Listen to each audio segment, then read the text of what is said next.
Well, good afternoon, everybody, and I hope you're all getting in the holiday spirit as we get closer and closer to both Hanukkah and Christmas, and I hope you're going to have a safe and happy holidays. Let me go through a couple of items that are kind of teed up this week, and be then happy to take your question. Probably in terms of Virginia, the most important item is the House is taking up today the Defense Authorization Bill. This is a bill that's been passed every year for 63 years. Looks like we're going to get it done again this year. For Virginia, it's really important. We are as military dependent as any state in the country. Our service members are going to get a 4.6% pay increase, which is great news. Substantial investments in shipbuilding, and both in terms of the aircraft carriers and submarines. Again, good news for our shipbuilders down in Hampton Roads.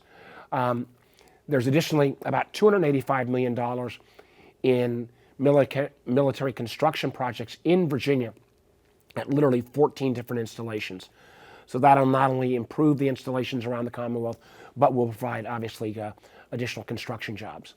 On a couple of issues that I have been working on literally for years, in the NDAA, there are also components about military housing and about food insecurity. We make progress, but I got to tell you, when these men and women are literally putting their lives on the line to protect our country, they shouldn't have to worry about whether they can put enough food on the table or if they're living in military housing that would have black mold or other kind of unsafe conditions. So we have made more progress in both of those areas, but there's I won't rest, particularly on the military housing, which I've been now close to 10 years, until every one of our servicemen and women feel like they've got adequate housing, particularly on base. Another issue that's indirectly, we saw the tragedy a while back of additional deaths down in Hampton Roads of military members. Now, we've been briefed by the Navy a couple of times. They are mid-investigation. They are investigating them as potential suicides. They've not reached that conclusion. But again, it says to me, and I think back even when I was governor dealing with our National Guard members, there are too many people in our services who may be having challenging issues. And I feel like while we've got a lot of mental health services out there, we still find that there is a stigma for members of our services to actually access those mental health services. We have to do a better job on this, and no magic bullet, but we've got to continue to sort it through. Obviously, the suicide hotline, national hotline that was put on, separate from the military, but was put on earlier this year, was also, I think, a step in the right direction. As long as I'm talking about government spending, the overall government spending bill, what's called the omnibus, it's still a bit of a jump ball. I can tell you, I've got better plans for New Year's Eve than spending it with my colleagues. I'd rather spend it with my wife. But as we've seen in past years, you just drag this out. And I talk about all the good news that are coming out of the Defense Authorization Bill. If we don't have what's called a an omnibus bill, many of those spending authorizations won't actually be spent. The worst thing in the world for taxpayers and for our military is if we were to do what's called a continuing resolution. Some talk for a whole year. That basically freezes the budget, even programmatically, where it was this past fiscal year, and you can't make any of the changes or improvements that are needed to be made. So let's keep our fingers crossed for an omni. A couple of other items of importance. I saw this morning that a trade had been arranged with Brittney Griner. I think that's important. That also drives home the point, though, that Vladimir Putin's regime is barbaric. They obviously got this WNBA star, held her as a hostage for a trade. The trade took place, and while I'm happy that Brittney's coming home, there are other Americans like Paul Whelan that we still have to bring home from Russia as well. Two or three other items. One is the fact that We've seen the reporting about some of the shots fired at the power station substations in North Carolina. Got about 45,000 people without power for a couple of days. It was, to me, remarkable that that kind of violence could shut down power for that long. It raises a couple of questions. One, I'm glad now. I focused a lot of my activity around cyber attacks on our power grid. Some of you may recall the Colonial Pipeline cyber attack, and we finally do have in place a mandatory requirement for cyber reporting. This was not cyber, this was violence, but what it does call to mind in terms of the power grid is the question of resiliency. And we've talked about resiliency in our grid for decades. Thank goodness the infrastructure bill finally put some money where our mouth is in terms of having and building out that resiliency. Because one of the things I think we're going to have to realize as we go to a more and more distributed power generation system in our country and in the Commonwealth, and we think about the offshore wind, for example, we're going to need that resilient transmission lines so that we've got backup and we don't have to experience the kind of circumstances that took place in North Carolina. The final comment is just, I know my friend Tim Kaine did one of these media veils this morning, and I don't know if he will talk about it, but he did an absolutely brilliant job yesterday honoring our friend for Tim, 35 years, for me, 30 years of Donald McEachin. The outpouring of support and compassion for Donald McEachin's family has been tremendous, and I think Donald would have been very proud of the kind of showing of affection that took place at his funeral yesterday. Matter of fact, the Speaker of the House, Nancy Pelosi, said she had never been on a trip to a member's funeral that was as large. It looked like there must have been 45 or 50 members of the House that showed up. And again, in a bipartisan way, I was very proud of our Virginia delegation. So that's a little bit of a rundown. I'm sure there are other subjects that I didn't hit, but Laura, I'll turn it over to you and we can start taking questions. And sorry, I'm a little bit congested here if I sound a little rough. Senator, our first question will be Benjamin Gilliam from WJHL. Hi, Senator. I appreciate you taking the time. I was just going to ask, with the projected victory for Warnock last night and that widening of Democratic control of the Senate, I was wondering what you might be expecting for next year. And I spoke with Senator Kaine earlier today about what he expected in terms of compromise. What are you looking at in terms of compromise between yourself and other parties and within your own party? Well, first of all, if I look back at the last 2 years, taking from December of 2020 to right now, I think it's been the most productive 2 years since I've been in Congress. And virtually everything that's been passed has been bipartisan. I mean, 2 years ago at this time, I was working with President Trump's Treasury Secretary, Steve Mnuchin, to put in place the last COVID relief package. I've been one of the co-authors of the infrastructure bill. I was an author of the CHIPS legislation. Look at the guns legislation. All of this has been bipartisan. So the notion that we're all up here, at each other's throats all the time just isn't the case. Even the bill that has become law that deals with clean energy and capping the price of insulin, many of those components, I had Republican friends who were working with me on that. And we still got potential this year to put some more points on the board. I hope when we do the omnibus, if we do the omnibus, we can include the Electoral Count Act, which will make sure the kind of behavior that took place on January 6th of a year ago, where questions about the role of the vice president in counting votes or the ability of a one or two one-off members of Congress can contest a state's elections, we make much needed reform. The Electoral Count Act goes back to the 1870s. It needs to be reformed. I've been, again, part of the bipartisan group doing that. And I think that would be if we get an omnibus, that will be included. And this may be a little bit of a wishful thinking, there are a group of us as well working on immigration reform. This is long overdue. We know one of the challenges we have to keep this economy going strong is workforce shortages.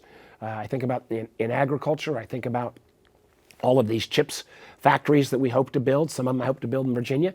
But if we don't have, some of the folks that could come from some of the countries where these chip factories are already existing to help train Americans, we're not going to get those built. So I still have some outside hope for immigration reform, at least a step forward this year. In terms of 51, a lot of it will deal with process. It will mean that the committees that used to be able to be deadlocked, the Democrats will have a majority on the committees. That, I think, will move to a more effective running of the process. And what I mean by that is, in terms of judges being appointed, we still have a lot of judges that need to be appointed, and that process has moved too slow. And frankly, like ambassadors, we're still working very hard. We don't have an ambassador at this point to Brazil or India. I'm the chairman of the India caucus. That's an embarrassment. By having a slight majority on these committees, that will make that process smoother. In terms of next year, we've still got lots and lots of work to be done. As we think about the transition to a more technology-driven economy, workforce training is still a huge issue. We still have hundreds of thousands of unfilled cyber jobs, and we're about to create the need for hundreds of thousands of folks to work in these chip fabs or factories, and we don't have the workforce there. That is something I think we can find common cause on. I also, and as chairman of the Intelligence Committee, believe that our biggest threat over the next 20 years will be technology competition with China. And I think we stepped up, and I was proud of my leadership on both 5G and the Chinese telecom company called Huawei, where we decided to take that out of our systems because of national security. We've also led the way, the Intelligence Committee, on the chip manufacturing to make sure semiconductors are made here in America. I'm trying to take the lead on raising concerns about TikTok, but I think there will be other areas, and I think about advanced energy and what's called synthetic biology, is two areas where China is really making massive investments. And what we don't want to do is wake up a couple years later and say, oh my gosh, we're suddenly behind from an innovation standpoint, from a national security standpoint, in key technology domains. And I hope to, again, use our Intelligence Committee, which is very bipartisan, to work towards legislation in some of those fields next year. So a lot on our plate, but a pretty darn good 2 years that I've been very proud of as we go into this holiday season. Senator, our next question will be Michael Martz with the Richmond Times-Dispatch. Yes, good afternoon, Senator. I was interested in a couple of things in the National Defense Authorization Act. Does it address the issue of protections for federal civil servants, the anti-patronage provisions that have been discussed separately? Do you expect that? And also, I'm interested in your thoughts on continuing aid for Ukraine in light of some of the opposition that's emerging on the other side in the House and the next Congress. Well, let me take those in reverse order. There is the Ukraine aid is in the defense authorization bill. I think it's about $39 billion. I proudly wear my Ukraine American flag. And I tell you, Michael, I think the vast majority of members in both the House and the Senate, Democrat or Republican, are in favor of continued support to Ukraine, military and helping them rebuild their country. The Ukrainians are winning in the field. I think they have showed remarkable courage. I know Kevin McCarthy has to jump through all kinds of hoops to keep his right wing at bay, but as you continue to see across the country from the elections a few weeks ago, the MAGA-inspired kind of anti-American leadership around the world crowd, the American people are rejecting them time and again. And I think we need to stand with Ukraine. I think the Biden administration has done a good job with maintaining NATO. I think there will be some, my hope is if Mr. McCarthy ends up becoming Speaker, he'll be able to not entirely listen to the far right wing, but it's going to be a challenge since there's only a 4-vote margin. And Michael, could you repeat the other question? I don't think I fully caught that. there was legislation, as I understood, on both sides of the Capitol to try to insert. There was talk about inserting language into the Defense Authorization Act on anti-patronage legislation, so that it really goes back to Trump's Schedule F, where basically making civil servants political appointees. And I don't know if there are any. Yeah, Michael, I mean, I would strongly favor that kind of legislation. One of the things, you go back, I think, to the 1870s when we created in this country a independent civil service, so that civil servants didn't feel like they had to be, pawns of political bosses. I think it's generally worked. And this notion that former President Trump had talked about in terms of changing Schedule F, which could politicize our civil service to extraordinary degrees. That's one of the differences. That's one of the differences, between our country and countries around the world. But my fear is I don't believe that was included, and if it was, I will get back. I'd love to say it was included, but I think, Michael, I would have known if it was included. Thanks. Senator, our next question will be Jim Spencer with the Daily Progress. Jim? Okay, we're going to move on to Mike Gooding with 13 News Now. Hi there, Senator. An NDAA question for you. I wanted to ask you about this provision to roll back the COVID-19 vaccines for the troops. What do you think of that? And are you worried that could prompt the president to veto the bill? Well, I hope the president won't veto the bill. And, I continue to be disappointed with the kind of anti-science screech that comes from some of these House Republicans. But recognizing the fact that we are emerging out of COVID, I know people are still getting it. A lot of my staff have gotten it for a second or third time in the last few weeks. I even had it a second time a month or so ago. It's still around. But if the trade-off was, getting a defense bill, but ending the COVID vaccine mandate, that's part of the sausage making that I think would be a price to pay. Because again, what we've seen is, most other enterprises businesses have made some changes as well. I would still encourage everybody to go out, and if they've not gotten their booster, get their booster. But I don't think the president will end up vetoing the bill over this issue. Senator, our next question will be Jacob Hunsinger with ABC 13. Hi, Senator Warner. Thank you for your time today.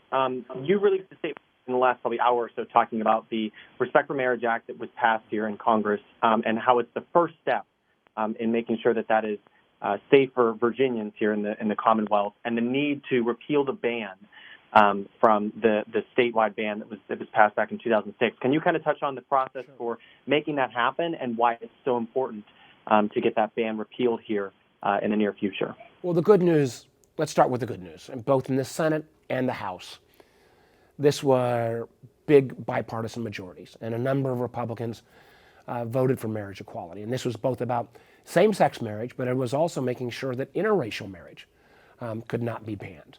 Now, the legislation that we passed that will go to the president basically says, because right now same-sex marriage is protected by a Supreme Court case. If that Supreme Court case was overturned, what this law would say is it would go back to the individual states. And in a state like Virginia, in our Commonwealth, there is a prohibition, a constitutional prohibition against same-sex marriage. So if it went back that way, what it would say, though, and this gets a little complicated, is that, your marriage, if you got married to someone you loved in a state that recognized same-sex marriage, say Maryland, this law that we would pass, even if the Supreme Court got rid of same-sex marriage protections, Virginia would have to honor that marriage. So it's, in a sense, the full faith and credit cause of one state honoring another state's rules. That's a step forward. But I think the vast majority of Virginians would agree with me.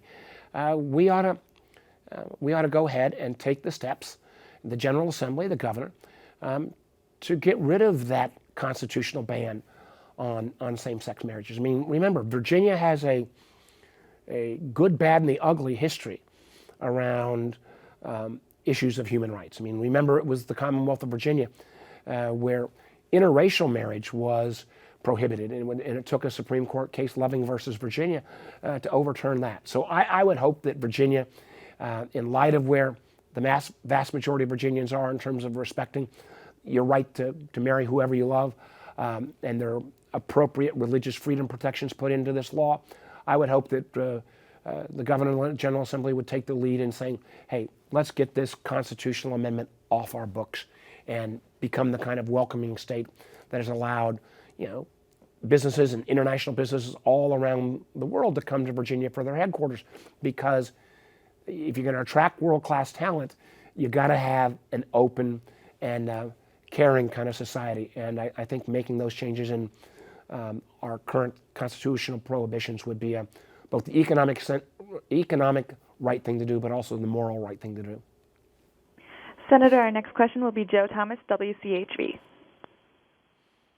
Senator Warner, I appreciate you taking some time out for us. I'm going to ask two questions and pretend they're one, so you can split them up as you see fit.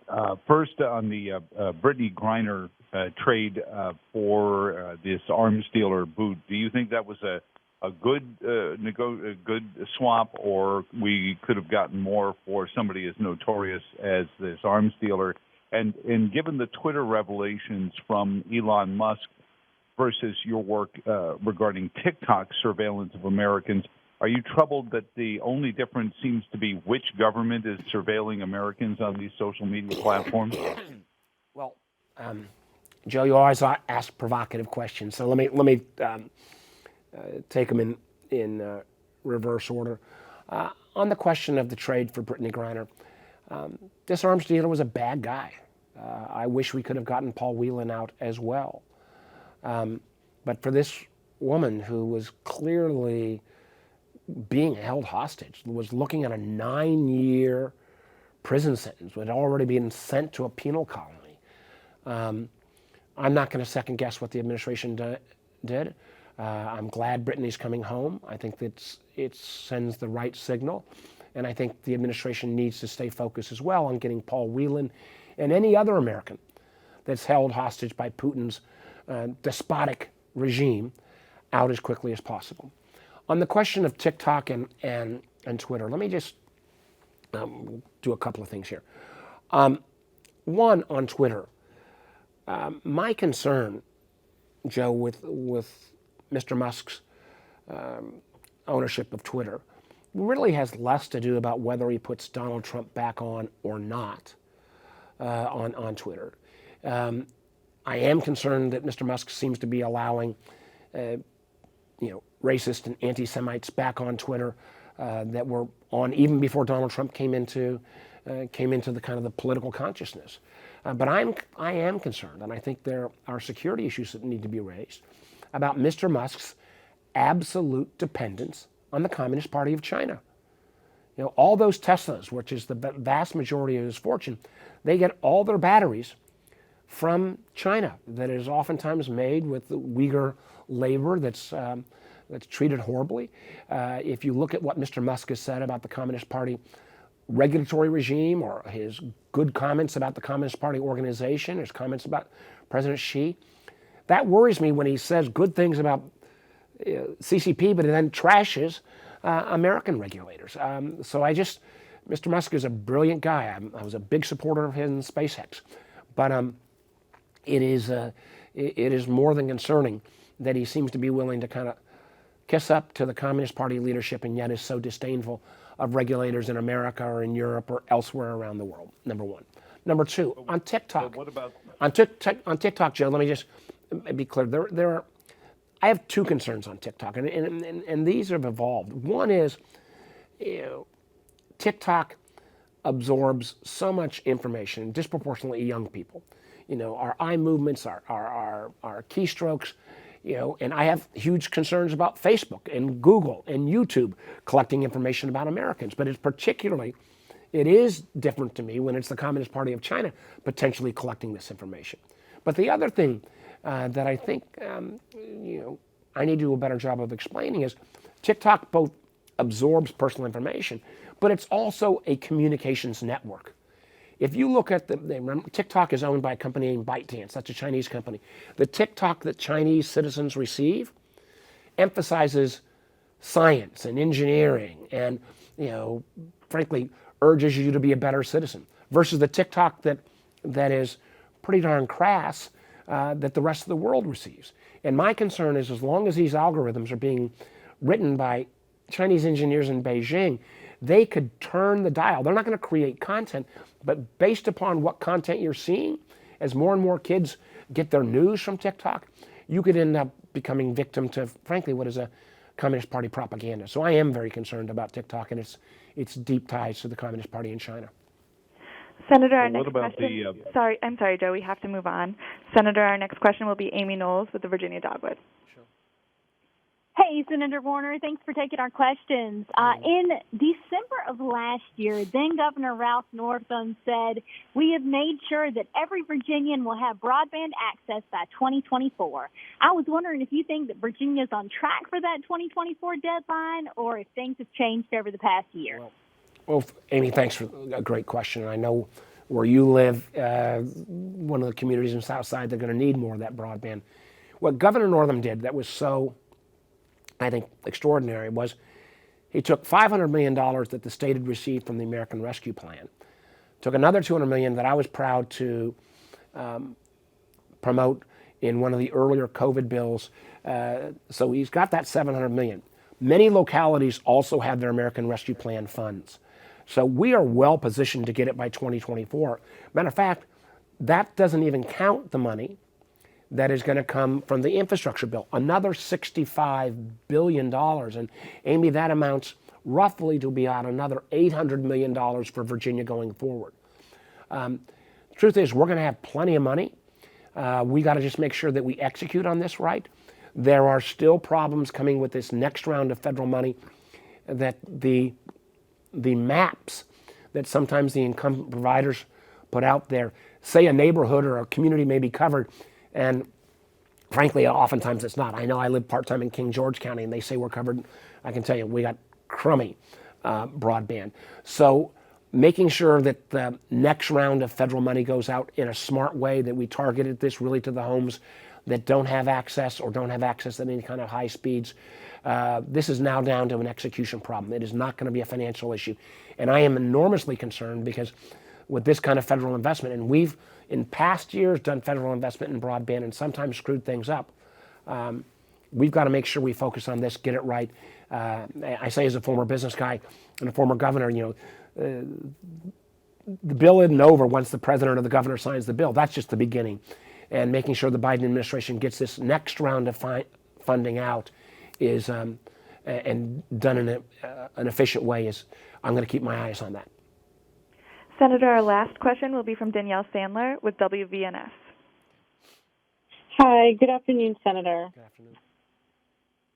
My question is, how do you feel about the FBI getting involved in hoax shootings that are happening around the country right now? I'm sorry, could you ask that? How do I feel about the FBI getting involved in what kind of shootings? In the hoax shootings that are happening around the country? The host? Senator, I think she's saying hoax, like fake shootings, a hoax shooting. Oh, hoax shooting. Daniel, I don't know.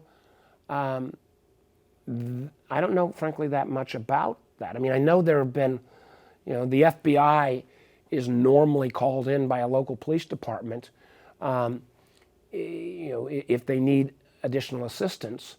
And I know the FBI's been brought into, all of these brutal shootings, whether it's in Chesapeake or in the murders in Idaho or elsewhere. But I'm not sure. Let me do a little more research on the hoax shootings, and but I could see if there was a threat. I know let me try to get some more information on that first, and then I'll be happy to, if you can get back to Laura or Rachel, we'll get you an answer. Senator, that was our last question. All right. Well, everybody, take care. I imagine we'll get one more shot in before the holidays, but I hope you all stay safe. Thank you. Take care.